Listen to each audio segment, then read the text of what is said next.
The African continent has produced a great diversity of art from prehistoric times to the present day. In many instances, art production has been related to ritual or tribal ceremonies, as well as serving more secular decorative functions. But it is not always easy to determine the function of a particular work. In many tribes, the artist had a high status, but the artist would not necessarily have been the equivalent of the Western fine artist, who relied on patronage or the marketplace to regulate his or her production. With these strictures in mind, it is possible to isolate different areas and different practices of African art. From 7000 BC, rock drawings included representations of animal and hunters. From the beginning of tribal differentiation, tribal art has become a way of isolating one tribe from another, and tribal art can take the form of sacrification, body painting, or sculptural mask used in religious ceremonies. You cannot do without a culture. When you talk of Nigeria, if you come to Nigeria, we have more than 200 languages, and this is how people have their different art as well too. And this, like this particular one now, this is only in Yam Festival in Cross River. This is from Eket.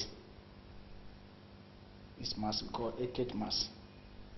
And the men that have done this thing about 150 years, who produced such mask, died I think about I don't know, it's more than 40 years ago. 18-year film.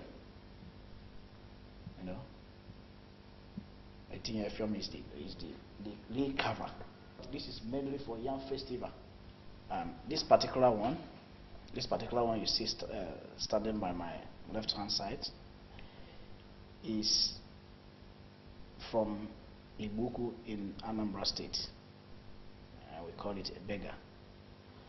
And in those days, it's forbidden, you know, for a man or a woman with 2 hands and 2 legs to go out of the street and make begging or beg whatever, food or money or whatever. Is forbidden. They see it as a calamity in their own culture if you do such. So now if you do it, not for you to deny it, they have to, when they get you on the street or somewhere on the farm begging for anything, they now have to, what the artists, when they bring you to the villagers to judge you, now they make a statue of that particular person. You know, and that is what they stand, because then they don't know how to write, they don't know how to do anything. This is signify that you are a beggar. You have shown people that you cannot walk, you can only beg. And then they do this thing to signify that particular beg. And that's the weakness for the villagers. Like this particular one I have here, is between 150 years. According to the examination, because they will have a lot of examination for it, which I've done with these ones in Germany. You know, and this give me now, this have given me from the result, which I have the documents, is about 150 years. And this particular one here, over there, it's about 150 years as well. But this is the oldest piece in this wooden statue. This, they call it Ojombo. The art of Ife and Benin, both cities in western Nigeria, was lavish and naturalistic during the 12th and 17th centuries, when those areas were infiltrated by European influences, and the Bakuba tribe was known for its royal portrait carvings.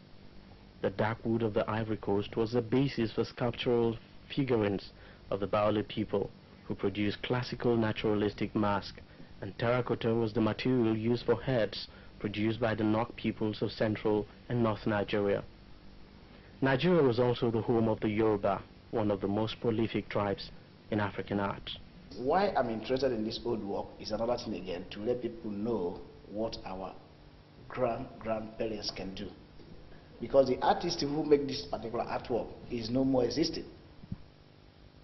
In the 19th and 20th centuries, African art was discovered by Western colonizers and embraced by modernist artists for its lack of pretension and exciting formal qualities. With the westernization of much African society, traditional art has become commercialized and sold as souvenirs, while from the 1920s, The growth of African art colleges in more modernized sections of Africa has led a number of African artists